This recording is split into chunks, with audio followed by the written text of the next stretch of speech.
So, welcome to episode 135 of The Lifestyle Chase. And I am joined by Lucy Hendricks and Harold Gibbons. Now, Harold, I noticed in your Instagram it says Harold Kaufman Gibbons. Like, what do you Yeah. go by most commonly? I think that everyone who I sort of like knew before I got married, I go by Harold Gibbons, and I still have haroldgibbons.com. And then like legally, my name is Harold Kaufman Gibbons. If anyone is like gonna come sue me, it's Harold Kaufman Gibbons. My wife and I, my wife and I both hyphenated our names when we got married.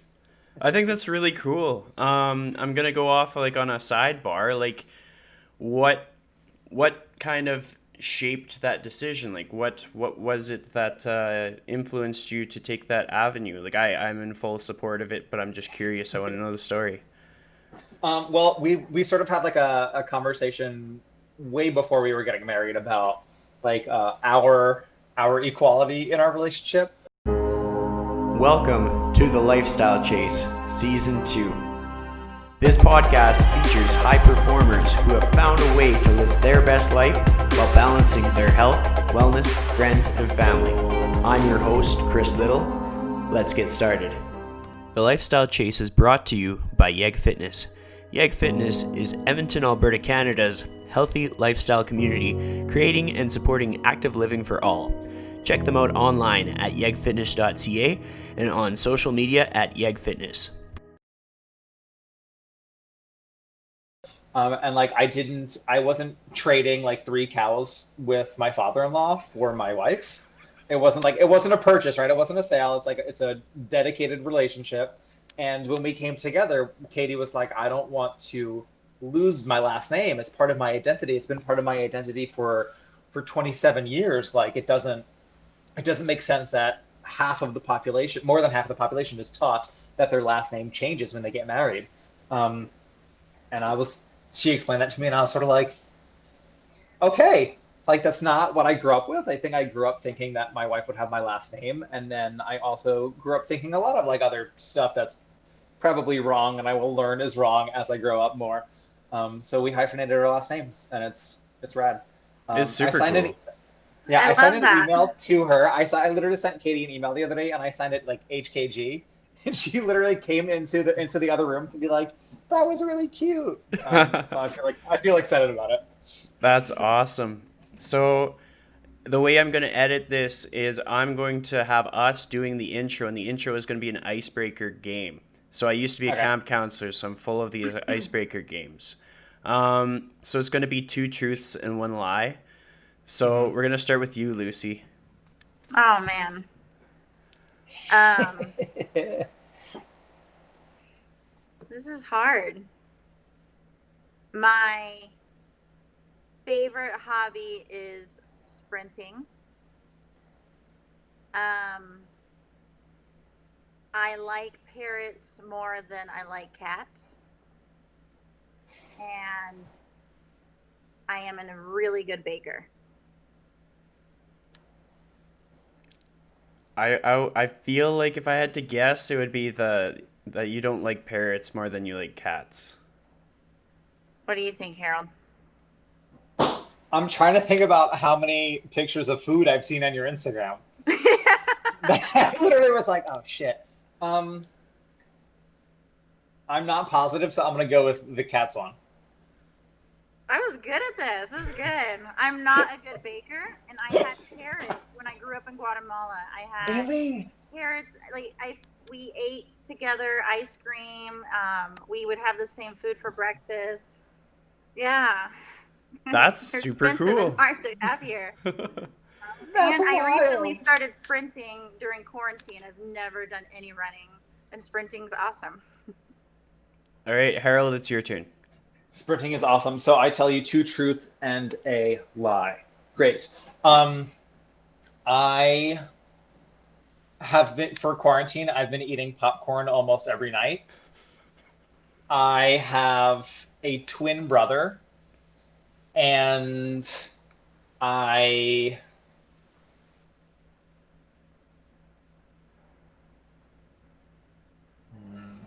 what's a good one? What's a good one?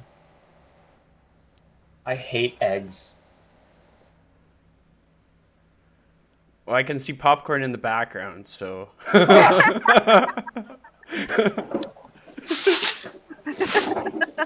I thought I checked my visuals. Crap. That's so awesome. I would say that the third one might be the lie. I think you might like eggs.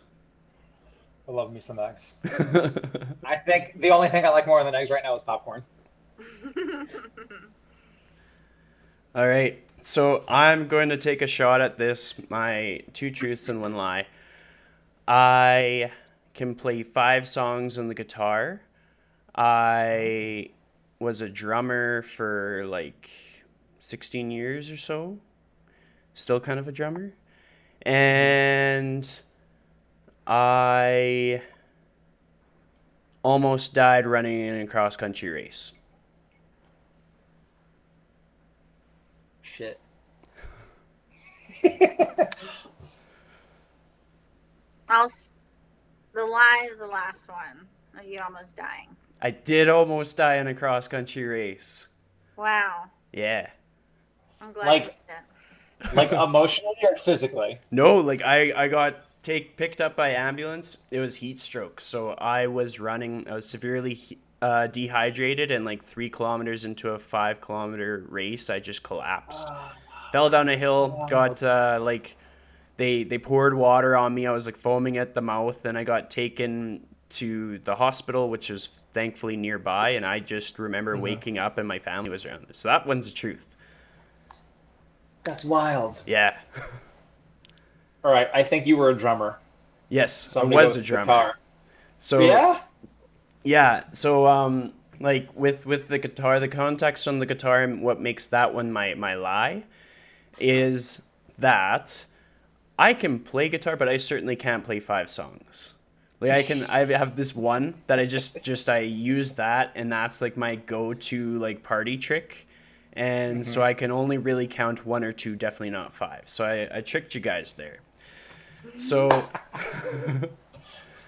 now we are going to introduce the Lifestyle Chase audience to Harold. So Harold, let's say you're filling out your LinkedIn bio, what's it going to be like? And then to add on to that, if you were at a family reunion and you had to tell your aunt what you've been up to the last decade, what would you tell her in like 30 seconds or less? So it's a 2-part question, and I need you to answer both.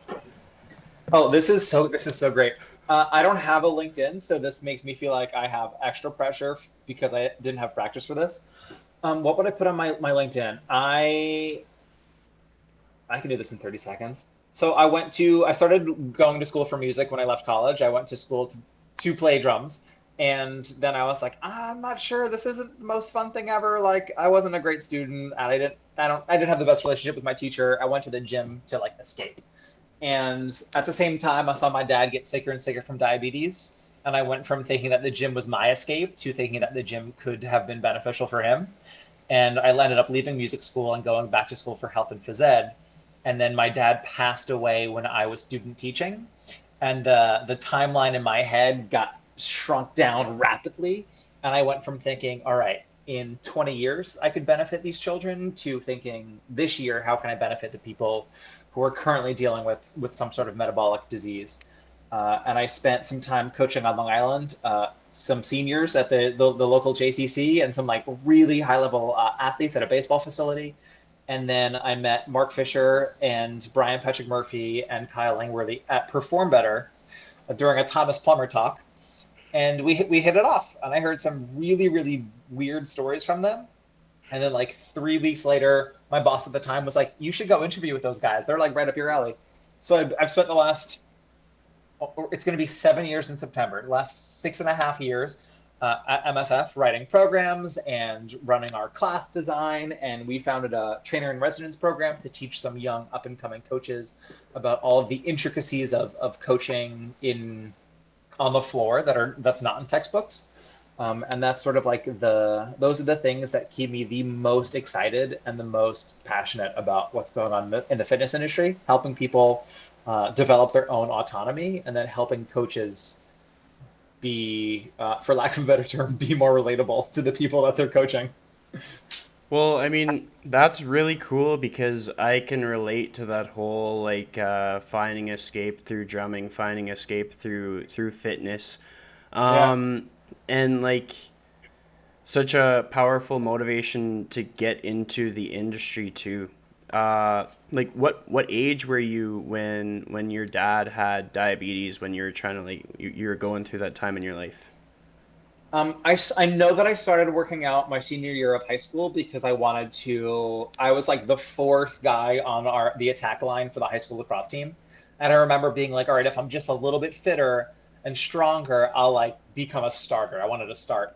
And I ended up having more fun in the weight room than I did playing lacrosse. So I just ended up going to the gym instead of playing on the team. And my senior year, my dad got sick, and it probably of my senior year of college, sorry, of high school, and then it probably took me like 3 years to realize that the decline of his health from diabetes um, wasn't the doctor expected decline. I think that there's a lot of folks, and if I'm biased about this, please both of you tell me. But I feel like there's a lot of folks who are like, I have high blood sugar and I take my insulin and then like that's it. I just go about my life. I don't think it's supposed to be a permanent solution. It's supposed to be a temporary solution with lifestyle change. And so it was really when I came home from music school like 2 years later or 3 years later when I was 21, and I sort of saw like on a day-to-day basis how much his health had declined and how something as simple as diet and lifestyle is also so incredibly powerful. And it was around then that I was like, oh, I wanna learn more about this so that I can help him and then hopefully help other people.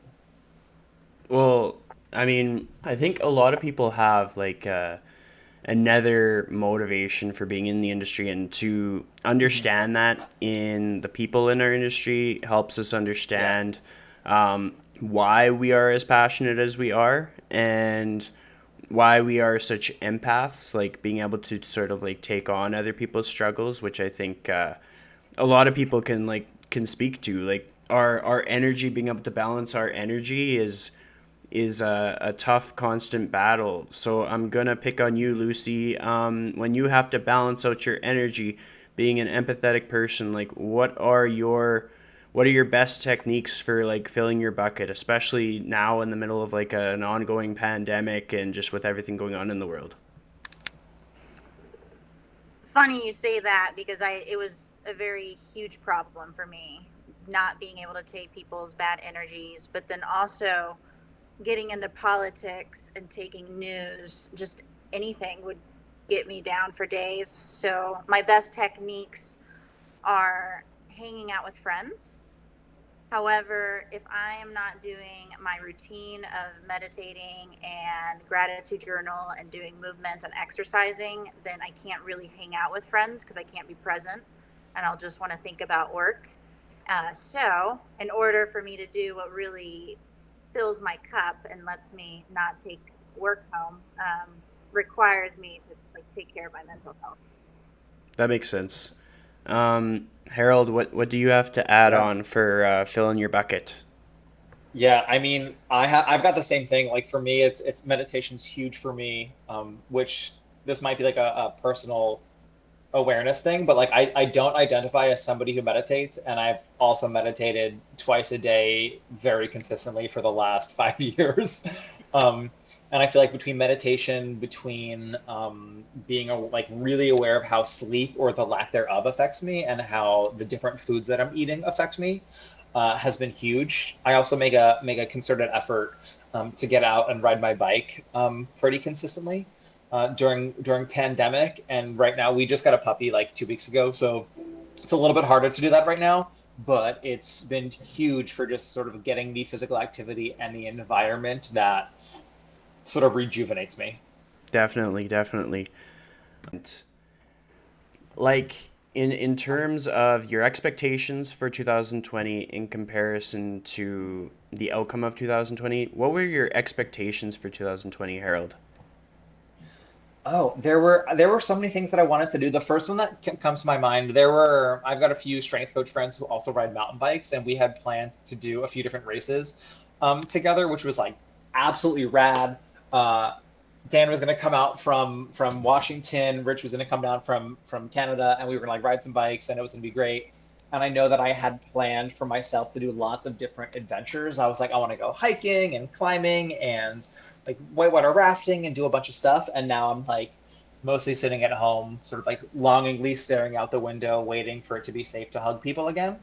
I didn't realize how much I hugged people until it wasn't safe to be next to folks. Um, and so one of the things that I actually feel really grateful for is that I am great at being present when I'm with somebody, like in the same space, and then I'm awful at responding to messages if anyone messages me. And I find that literally being physically distant from everybody except my wife has made me so much more aware of that, and it's a lot easier to talk to my friends now digitally and feel close to somebody even if we're physically far away. And I feel like that was an unexpected lesson. I didn't expect to learn that lesson with 2020, but I feel really excited about it. Well, that's super cool. I mean, just like a lot of us got a bit more self-aware just of our own like habits and our own tendencies and Hmm. our own strengths and Yeah. weaknesses.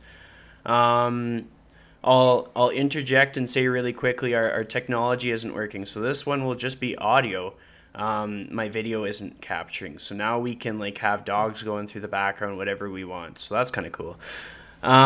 So Lucy, what has been the outcome versus your expectations for 2020? Like, what were you expecting versus what's happened in reality? I've been trying to think about that the whole time. I don't remember.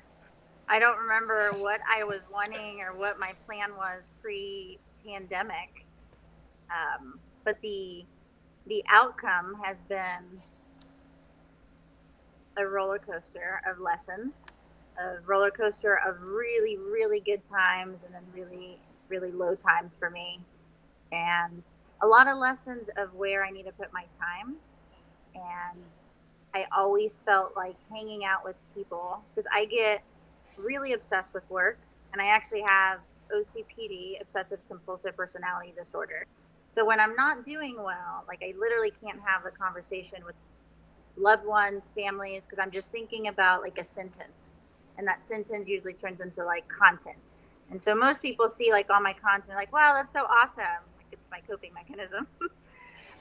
So lessons of I can spend time or less time alone and more time with friends, and that really fills my cup. And I always felt like friends were going to take away from my work, and that's the biggest thing that I've come out at the outcome of 2020 is where my time needs to go and what I really enjoy doing, which is teaching. And it gave me that opportunity. I've done so much online teaching with coaches and so much practice that it really gave me direction of where I want to take things. And I think maybe in the beginning of 2020, I didn't have a direction.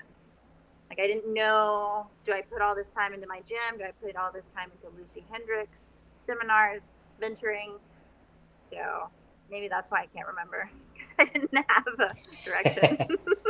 Well, I think it's kind of cool. Like when we face a challenge, I think some people are so used to just seeing a challenge as something bad, like seeing a Hmm. pandemic and that nothing good could possibly stem from it. But I think a lot of people have found a lot of, in weird ways, they found good things that have come from it. Like for myself, from like a podcast host perspective, like the amount of people I've networked with in the last like 3 4 months is just unreal, and the amount that that helps me just personally and professionally, and just like with like this kind of feels like we're hanging out, and that's cool for me. Like I like that, and I wouldn't have had that if I was chasing like perhaps my goals before COVID-19 was such a presence in our life. My goals would be just to like um, get more income through more clients, but now my goals are to get like more fulfillment through my career via the perspective of other people, and I would have never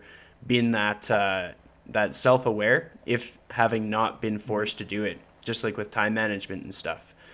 Something that was on my mind that I was thinking about, because Lucy, I've seen that you've done some of your testimonials in your social media, and just I've been seeing that you've been offering like the weekly mobility type video session thing. So I want you to tell me a bit more about that, like what inspired you to do it and what it's been like, the wins and stuff like that. Yes, it's a weekly mindful movement, which is a service that I started with my clients, which is pretty much like a yoga type class with all the same positions that I coach on the training floor. So it's yoga that makes you a better lifter. And last year I started doing yoga because I couldn't lift. I was really fatigued. That's when I was really struggling with mental illness. And yoga did such an amazing job at helping me heal and just building a movement practice in general. Being able to pay attention to your body for 45 minutes. And at the end of it, I noticed the meditation where they let you meditate for 5 minutes was just so impactful for me. And I wanted to create that for my clients because I'm very successful with yoga because I'm an ex-gymnast and I take cues well. I am very flexible. I'm strong. And what I started noticing when I would look around is all these people are fucking struggling. Like they're in pain. They can't even touch their toes. It's like my clients can't do any of this, so they can't get the benefits of it. So what I did was I basically brought a movement practice to the level of everybody else, which are my clients. And that's where it came from. And when this whole pandemic happened, in the beginning, I kept seeing like, this is a time where you got to be productive, you got to put in the work. And I felt like I really had something with mindful movement. I felt like it was something that needs to become a thing, like where people take a certification or something, a service that needs to be provided. So I put it out there and I said I would do 3 classes for fitness professionals for a couple reasons. Clearly, selfishly, I need to get good at this. I need to get my reps in. I need to see what works, what doesn't work. But the big reason was I got to go to yoga and do float tanks and see my therapist because my boyfriend at the time paid for it and my mom paid for it. Like if I would have been left to pay for my therapy and yoga and float tanks and trips, I wouldn't have been able to do any of it. So like, where would I be now? So I wanted to give back because most fitness professionals don't have that much money. So I wanted them to have an opportunity to have a movement practice as well. And then they can learn to provide that service. Because if you could give that type of service, then you can be a trainer on people's good days and their bad days. Because people have a lot of bad days. They have times where they don't sleep. They have times where they have work deadlines, autoimmune flare-ups, pain flare-ups, pandemic.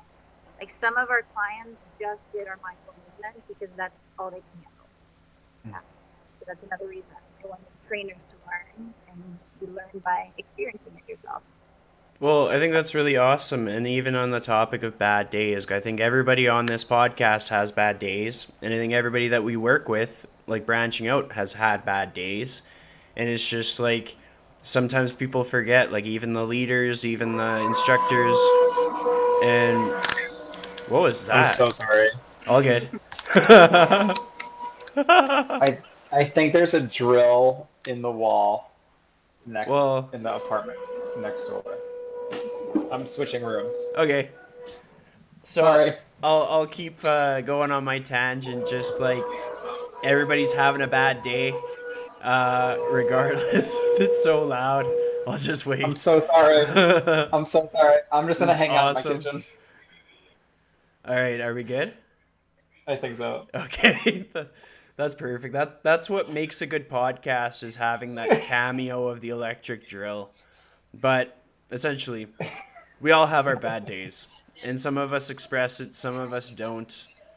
But our clients need to know that we have bad days, and the people in our life need Yeah. to know that we have bad days, because then we can kind of know, like, to check on each other, check on our colleagues, check on the people we look up to. We can check on them, and like there's nobody that you can't check up on. Like there's no such thing as overshooting it. Like worst case scenario, maybe we annoy them that day, but I think especially in times of crisis, or like if anybody has like a family member that's struggling, I can't even imagine having to deal with a parent going through something like diabetes and like needing people to be sort of like an empath in that moment, sort of thing. Mhm. So back on the topic of the mindful movement. So Lucy, are you still offering that today? Like, is that something that's going to be going forward, sort of thing? Yeah, I have been. Mostly because I enjoy it so much. The people, the regulars that started doing it every week appreciate it so much. And if you appreciate what I'm providing, like I'll do it for free the whole time. It's a really bad problem. I do things for free. Yeah, my business partner is not so happy with like, oh, just do it for free. I have a bad relationship with money, but it's so enjoyable. And it's awesome to teach them at the end. So at the end, I'll do like a 45-minute lesson, and whatever questions they have, I'll answer. So it's been really fun. It's been getting me to practice because I'm releasing a 8-week internship, and it's going to be all online. So it's been a lot of good practice with them. Well, I think it's a lot of us give away a lot of our time and our energy for free, and just because of the personality types that people in the fitness industry are, um, because of all of that, a lot of people tend to just give, give, give. But it does, I think it does pay off. Like in my limited experience, I've seen a lot of people reach out and give a hand to somebody with less experience and lend an ear to someone that needs like some compassion and support.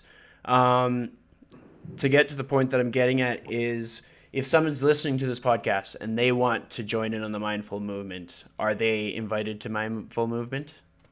Yes, they are. And it's on my Instagram. If you go to my link in my bio, you'll see where you can sign up through Zoom. And all you need is a yoga mat, and I will modify everything for you. And yeah, Awesome, anyone's awesome. welcome.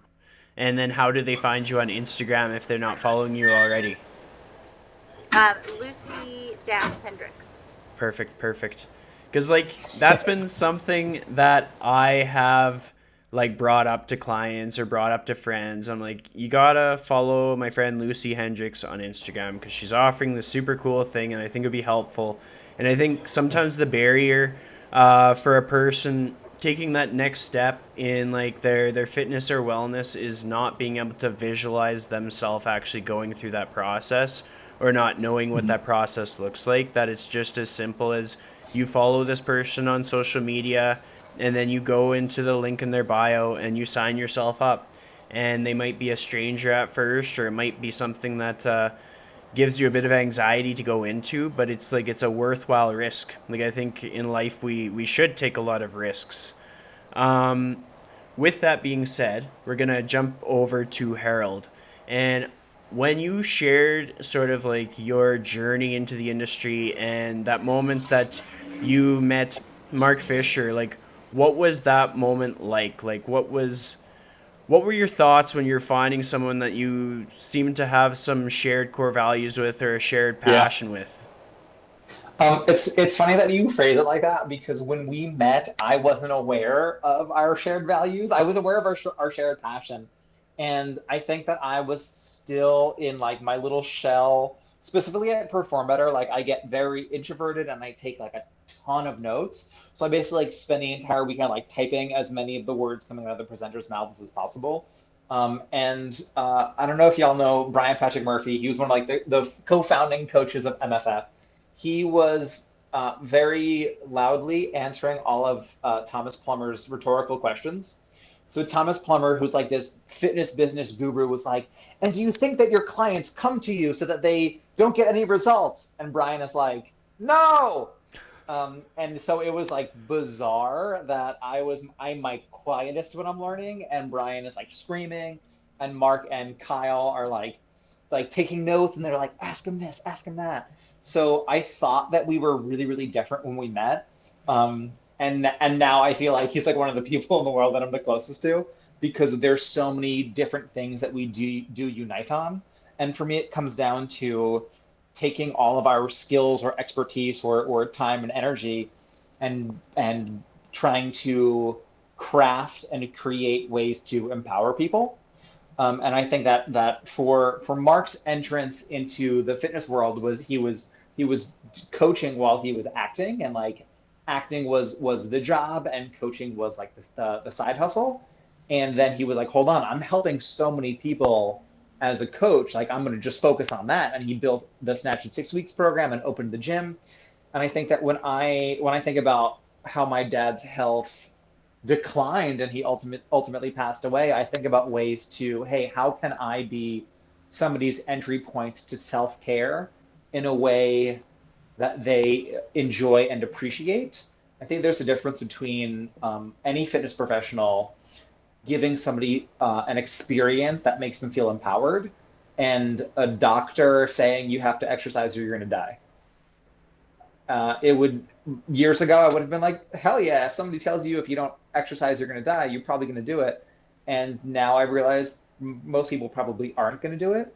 But if you can give somebody an enriching and empowering experience, then they're far more likely to seek out more of those experiences. And so that's sort of like Mark and my collective MO. And to be fair, the entire team at MFF, we're all sort of, I use the word obsessed very intentionally. We're all obsessed with figuring out ways to get people excited to move their bodies and get them excited to come together in community. And it is rarely actually about the exercise, and it is almost always about the collective and cohesive group experience together. So there's something that sets MFF apart from almost any other facility, and a lot of my audience won't know. So Mm-hmm.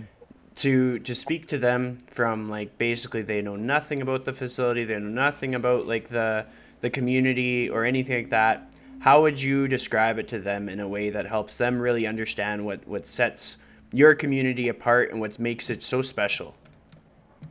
Oh, that should be such a simple answer, and it's so hard for me. Um, I want to say so instead of calling the place a gym, we don't call MFF a gym legally. That's what it is, but we call it the Enchanted Clubhouse of Glory and Dreams.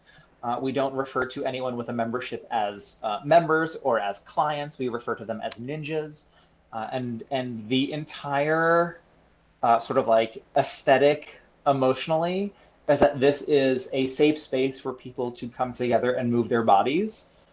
So the entire, from like the moment you like see the place from down the street, the entire, I mean, like literally there's a sign that we put out front when we're open that says, hate gyms, step inside. And the entire idea is like, hey, this is a safe space to come to learn how to move your body and to learn about yourself. I think is different than a lot of the fitness facilities in there out there. I know that we're in the world of like one-on-one coaching or group coaching and helping people under our watchful eyes. But I find like most big box gyms, which aren't inherently bad, but most of them, it's basically some version of paying rent for equipment. Like you get a membership, you swipe your card, and you go in and you pray. Um, and I find that fitness basically is a mechanism of confirmation bias, where if somebody believes they know what they're doing, they find fitness that confirms that they know what they're doing. And if somebody believes they don't know what they're doing, they find fitness that confirms their inability to do fitness. And I find that to be inherently problematic. So one of the beautiful things about the MFF community is that we've got people of all abilities and we have people of all fitness levels and experience levels. And you can come into, I mean, I say all of this through the lens of 3.5 months ago when we were still open, but we've got folks who are like 70 years old and have had like three of their four ball and socket joints replaced. We have people who are like 20-year-old actors who are exercising for the first time. We've got people who are 50-year-old accountants who are exercising for the first time. And the unifying factor across everybody, without being like really particular about demographic data, is that everyone is there to meet themselves where they're at and then just take the next step forward, rather than saying let's work towards this societal goal or this cultural goal or this like predetermined goal of what fitness should be. And the thing that I get the most excited about is that when everyone sort of comes in and gets to wear the honorary title of being a ninja, basically there's like 700 people who are like, here's how I'm getting better today. And I think that is so fucking cool. Sorry. Am Oh I yeah. allowed to curse? Yeah, yeah, yeah. All right, I think it's so fucking cool that there could be everybody has different goals and everyone there is willing to support them in reaching their individual goals. Well, and I think there's some things that really stand out in all of that, in being able to come in and you are a ninja, no matter how you identify, what you look like, how old you are, what you do for work, Yeah. what your passions are. You get to feel that sense of belonging, and that takes, like, you have to rep that out to be able to get to that level. Like, if we go back in the time machine a little bit, can you identify a few defining moments where it was like a big rep, where you were like, wow, now that I've gone through this, I have much more understanding in how to make more people feel like ninjas than what I did before? Are you able to think of Yeah. something? Yeah, the one specific example, this is so long ago. This is probably 6.5 years ago. It was right when I started. My wife was coaching at the time. She worked at MFF for like the first 5.5 years that I was there, and then she ended up she was the membership director, and then she left to do a study abroad program. And Katie was coaching a class in the downstairs classroom, and I was coaching a ninja like in technically what is the next storefront over. And he was deadlifting, and he was like, Harold, I love deadlifting with you, but I've been working on my deadlift for like 3 months with Katie, and I feel so ready to set a PR today, but I want to do it with her. Like I want her to be here. And I was like, you can wait. Like if you're ready and you want to do it, let's do it. But if you want to wait till you're training with Katie, that's totally fine. And he was like, no, I really want her to do it. And so he and I and one other ninja carried the plates and the hex bar outside down the street and then down a staircase so that he could literally do the deadlift in front of her while she was teaching a different class. Um, and I remember it like it was yesterday because like we took a video and everything, and Billy was so excited about it, and Katie was so excited about it, and I just can't think of another environment where the client is like, hey, it means so much to me to accomplish this, and I want to share it with the people who have shared their love and support with me.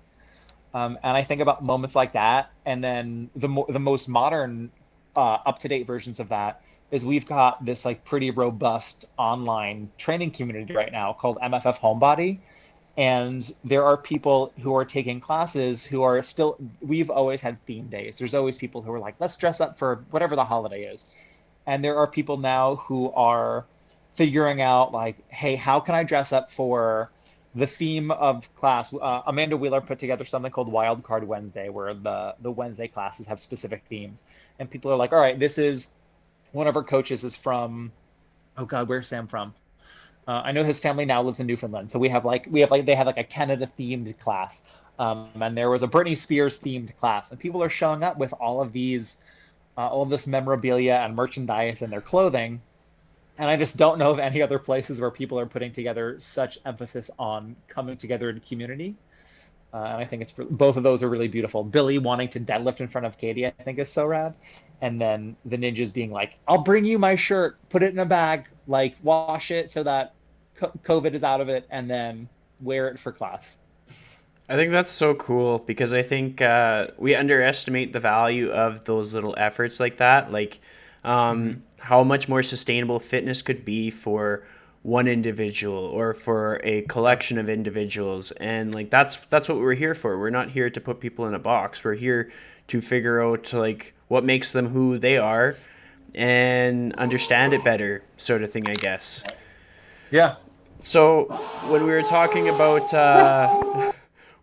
mindful movement, and we were talking about just like being able to see yourself being able to do something, and I want to get onto the topic of like seminars and podcasts that we see, and mentorship opportunities. So first, I'll get it from the perspective of you, Lucy. Like, for you being a female in the industry, um, have you always seen someone that you were like, that person reminds me of me, as someone that you're learning from, or like what's your journey been like with that? That's a very loaded question. It wouldn't have been a loaded question a couple months ago, but it is now. Um, no, I never thought that it was important to look at the people at the top and see yourself. I never, but I was always a female speaker. And even then, I felt like, or I know that I was out of ignorance, part of the problem of where are the other females, or it should be important for other females to be here because of other females. Or I didn't even see the importance of me being up there.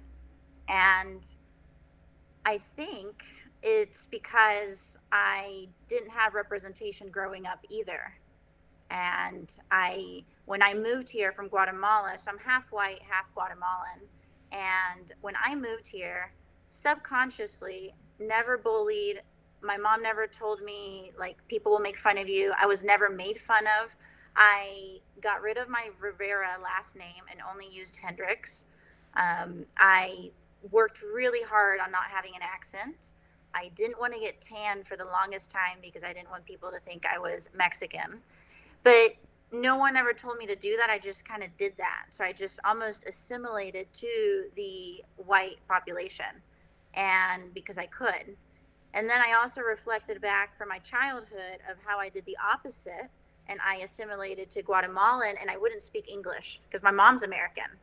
And I didn't even remember that until this year. I'm like, oh yeah, I didn't even speak English to my mom. I just wanted to speak Spanish. And then when I moved here, it was just like, flip, now I'm white. And then I was reading White Fragility a few years ago, and they talked about like Hispanic kids and Black kids will grow up thinking that white people are already superior. And then looking back when I moved here, I'm like, was that what I was doing? I thought white people were superior. I mean, clearly, because I tried to get rid of my accent. I didn't want to be tan. I got rid of my last name, like all that stuff. And then if you think, who holds the power or representation of a 13-year-old girl? Who is that? Like, it's not the president, it's not the politicians, it's TV, Full House, all white people, Olsen twins, white people. I mean, just think of all the Pepper Ann, like all the people that influenced me, all white people. And when they did have Hispanics on there, I mean, how are they represented? They're represented as dumb with a dumb accent. And so subconsciously, when I moved to the US, I assimilated as a white person because I didn't have any representation. I never saw someone like me at the top. And because I was biracial, I just chose one. I'm like, okay, I don't like see AOC or even, I don't see people at the top as a 13-year-old girl. So I just turned into a white person and lost my identity, or not lost it, but let go of it for now, or as I was growing up. And the fitness industry is the same thing. People need to be able to see people at the top and see themselves. People need to be able to see their race. They need to be able to see their sexual orientation. They need to be able to see like their capabilities, everything, mental illness. And we have a lot of lack of representation in the industry. And of course, the Black community is a targeted group that is impacted the most in this. But it's not just the Black community. It's women. It's people in the queer community. It's people with mental illness. So I think it's an important topic to bring up a lot in the industry.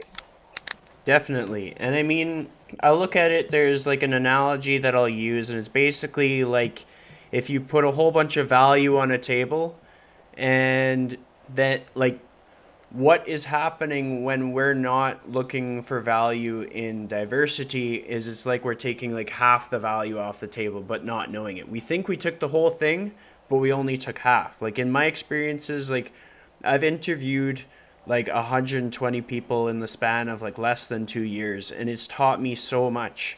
And within that group of people, there have been several different ethnicities. There have been several different backgrounds, several different ages, genders, etc., etc., etc. And I wouldn't be the person that I am if not for every single one of those conversations.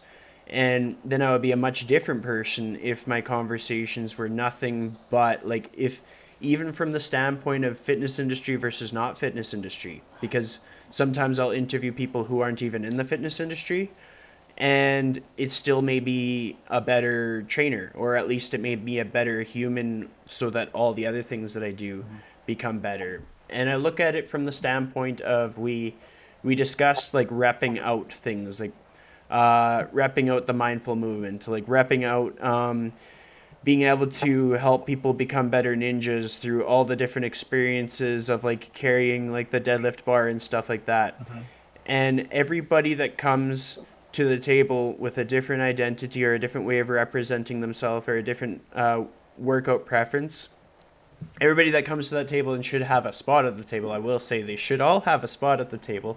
They've repped something out, and we're not going to know what that is unless we're open to understanding it. And so like I think of everything that I've learned from like female fitness professionals that I would have never understood had I not made the space in my like day or in my podcast. Like I listen to podcasts that are hosted by female fitness professionals, and I prioritize that in my day because they just have a way of asking questions that I wouldn't be able to ask. So I learn different things that I wouldn't have learned otherwise. And then I've recently, like with everything going on, I would have to say my Instagram connections have gotten extremely diverse, and I've learned so much perspective through that. Like I'm listening to people from California who are black, and I'm listening to people from like I know that I found a couple podcasts from like the UK, and I found podcasts from other parts of the US and other parts of Canada, and it's just like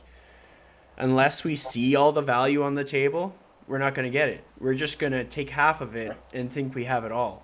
And so even from like a self-serving, like selfish standpoint, we're losing out on all this value. So if somebody is thinking to themselves that they want to be better or more successful, they're going to have to like get around to the point where you should, even as a straight white male, you should learn from LGBTQ plus people, and you should learn from people of color, and you should learn from black people, and you should learn from just every different type of human being that you could possibly ever encounter has something to share, because everybody's done their reps and everybody's put in some experience.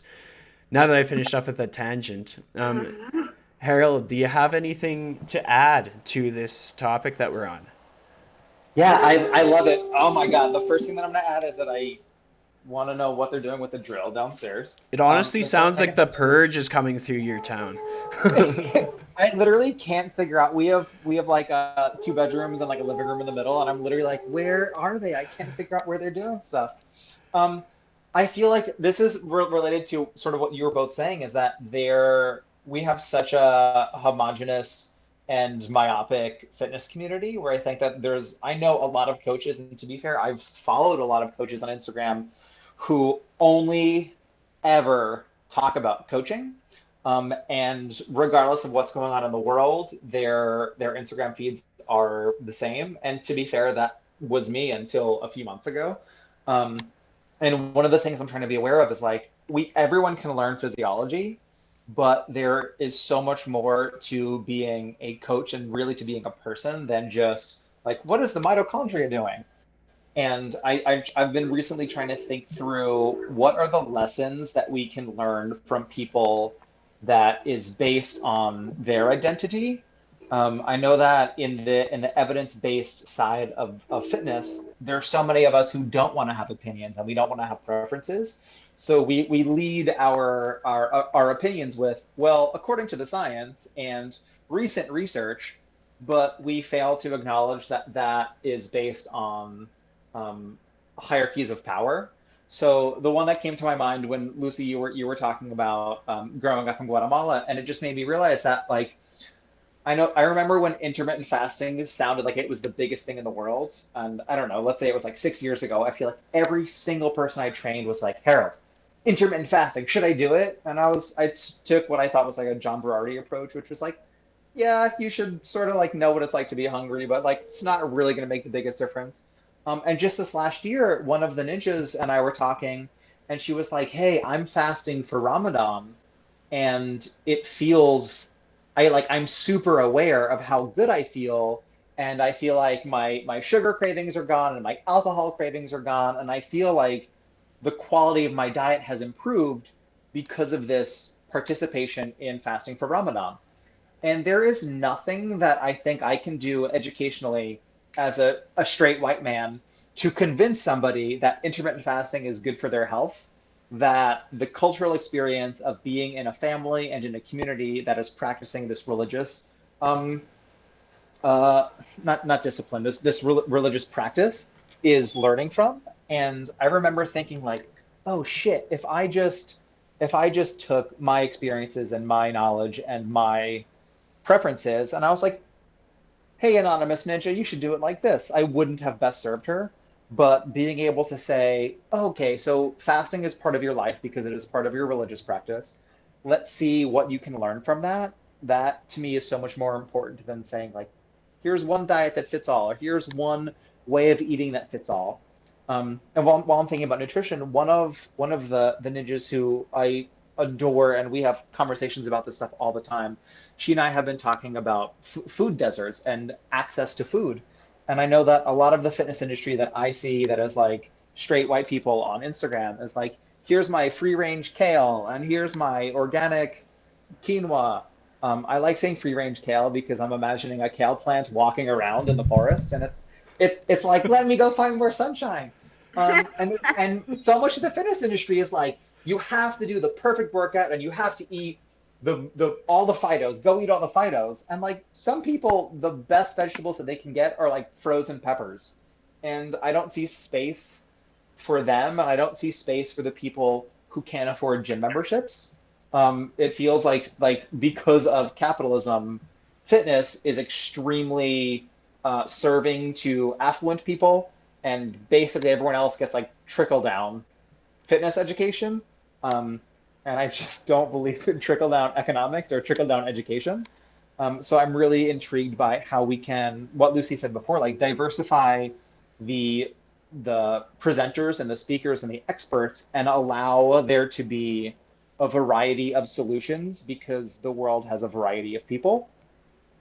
It's almost like I know that like BMI is basically based on like white European men, and I feel like the entire fitness industry is like that. The entire fitness industry seems to be, and I'm generalizing for the sake of it, but it seems to be that we're saying like, well, everyone's going to have access to vegetables and everyone's going to have access to a squat rack, and because you've got that, here's the way to do it.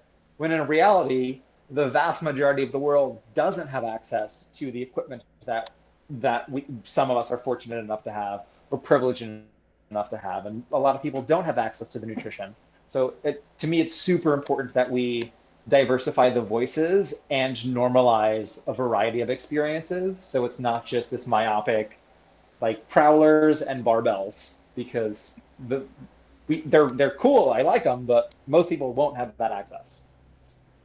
Well, I thought that was awesome, just the way you articulated all of that and just kind of like the direction that it took, because it got me thinking like the value of learning about other people and what makes up their environment. Like, I know for a fact that I have listeners to this podcast and they um, are active in practicing Ramadan, so they're going to have things that make up who they are, things that make up their lifestyle that I don't understand. However, in saying that, I have people on my Instagram who did like this little video and educated about Ramadan, and like the children in the family did the video, and so they described it to me, and I thought that was so cool because it was something that wouldn't inherently affect me at first glance, but when I learn about it, I realize how much other people's customs should affect me. Like, it's a small world. Like,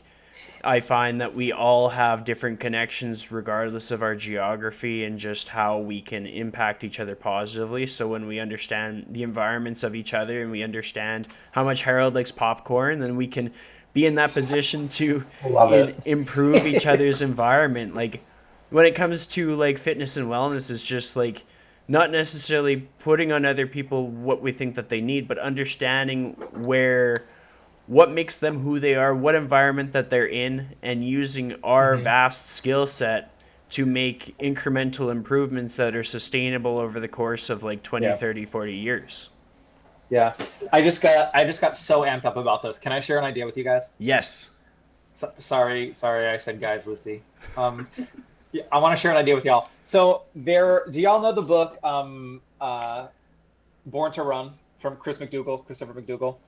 It was, I feel like, I think it came out in the last decade, and it was about the Tarahumara Indians of northern Mexico. They're in, I believe it's Copper Canyon, Mexico, and there's this indigenous population where people were like, they're the heroes of the story because they run hundreds of miles in a week, if not in a day. And I remember when the book came out, it was like I think it was the big impetus a decade ago for like Vibram Five Fingers and for the New Balance Minimus and for all these minimalist shoes. And Alex Hutchinson, who's a like exercise science and fitness writer, he has a few different columns, and one of them is for Outside Magazine. And he just wrote this incredible article for Outside where it basically is the same anthropologist, I believe he's from MIT, who did the original research with the Tarahumara Indians. And it was basically like, here is why they're such good runners. And it basically was like, they're good runners because they run barefoot, and the what is it, the windlass mechanism in the foot is like, that's why they're fantastic runners. And the conclusion from the new study basically was that we need to banish this false, I'm reading from my screen, banish this false and dehumanizing notion that we label the fallacy of the athletic savage. And it says that, yes, they are among the world's best long-distance runners, but it is incorrect to stereotype and commodify them as a hidden tribe of super athletes who naturally run long distances because they were uncontained by Western civilization. Tarahumara running, like everything else about their culture, needs to be understood in its larger social, economic, spiritual, and ecological contexts. And I read this article and I got like the biggest brain boner because I realized that so much of this is like we fetishize athletic capacity without having any context for where it comes from. And the entire article is great. Everyone who's listening should Google it. It's called Tarahumara Runner Study. It's from Outside Magazine. And basically it's like, hey, the reason that they're such good runners is because they run as part of their culture. Their community comes together for running as competition, for running as events, for running as bonding. So everything in the community and their culture is based on moving on 2 feet. And without that context, I think there were a lot of people last decade who were running in New York City in their Vibram Five Fingers and then had compound or they had stress fractures and like compounding injuries because there wasn't proper contextualization of the information. And this is like one particular example of this one group that has become famous because of a book, but it goes for all of the peoples all around the world, right? Like every different culture and society has the athletic events or the physical activities that are integral to their culture. And I think there's this weird whitewashing in the fitness world where if it's not deadlifts and bench press, and if you can't quantify it, it doesn't matter. And to me, the reality is if people are participating in anything, that is better than participating in nothing. And if we can sort of encourage people to explore activities in their community, if that is the person who is their roommate in their apartment in San Francisco, or if that's the activities that their grandparents did in the town that they lived in, that feels to me so much more important than saying like, here's how you do fitness. It's one size fits all. Good luck fitting in. It really feels more important than ever to me to make sure that we can encourage people to do anything that they want, and people, the education that we have tend to have skills that can help them get there. Totally. Well, I think that was a very valuable point to make, and it kind of got me thinking about like when I look around the gym, there's always going to be people that are stronger. There's always going to be people that are more talented or articulate or smarter or better with anything. And if my clients are in the gym and they're kind of looking around and feeling intimidated, or they're feeling, oh, I'll never lift that, or something along those lines, one of my favorite things to say, maybe not the best, but my favorite things to say is giving them insight to that person. Like most of the strongest people, most of the most educated, smartest, talented, articulate people have built like this collection of resilience. Like they've had to go through some tough stuff. Like we talk about exercising as an escape. Like just think about how many times that person had to escape for their mental health and how that compounded over time. Or just think about how many times that person failed or how anxious they were their first time. Like everybody in the gym, no matter how big they are, strong, quick, swift, cunning, charismatic, no matter what skill that they have that is special, that makes them who they are, they didn't look like that their first rep. And so no matter what environment we find ourselves in, whichever ninjas we're surrounded by, like we got to rep it out just like them. And to learn about people's tools for resilience might be even more valuable than worrying about what they're doing on their day 20,000 when you're on your day one sort of thing. Yeah. So on my episodes as of late, I've had the guests give a challenge to my audience. So I'm going to start with you, Lucy. You're going to say your challenge for the day is, and then give the audience a challenge for the day. Okay.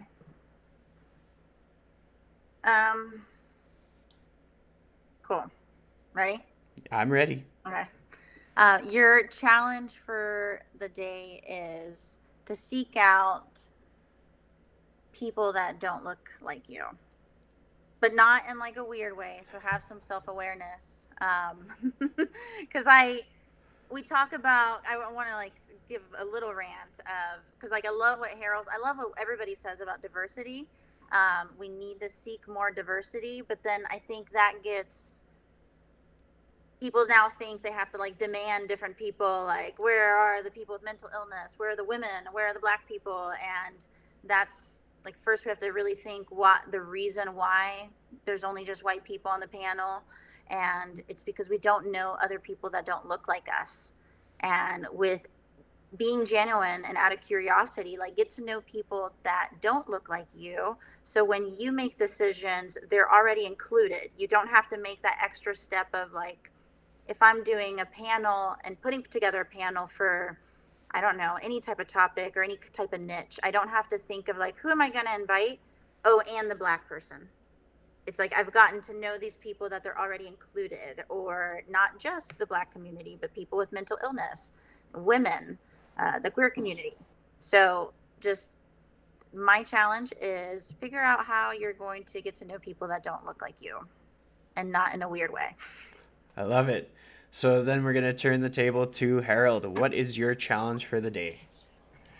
I love that. I want to encourage, as I will acknowledge my introvertedness, and I want to encourage people to, or challenge people to find some very consistent support, either with an individual or within their communities. I think social support and social networking. Social networking is like a garbage term now because everyone is thinking of, I say it and I think about Facebook immediately. But I think that having a support network is something that I've really learned firsthand at MFF, and something that most of us don't have. I still remember going to like a commercial gym and putting on my headphones and praying that I didn't have to ask people to work in with them. And that was like, as a strength coach, I was like, oh man, I hate going to the gym because like there's people there. And I think that there's so much value to working out in a community. That could be having a lifting partner. That could be having a running group or a cycling group. That could be just like texting your friend and saying, hey, I'm going to go do some push-ups. Like meet me in 20 reps. Text me back in 20 reps. So I think that I want to incorporate Lucy's challenge, because like you could do that with a diverse group of people, right? It doesn't need, I want to say like it should be people who don't look like you. If it feels like you're looking in the mirror, then we could learn even more.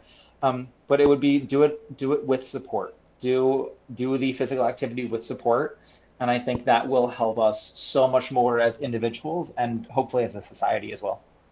Well, I think that's really valuable because, like, even in my own personal experiences, like following programming and then knowing that other people are following that same programming, even though we're in different areas geographically, like I can totally text somebody up and be like, yeah, I did 5 miles on the air bike and I felt like dying. How about you? And they're like, yeah, I also felt like dying. And then it's just, Yeah. you get to bond and come together in that moment. Hell yeah. And so that basically wraps up our episode for today. But I had a lot of fun, so maybe we'll have to do this again. So thank you both for joining me. Thank you. Thank you.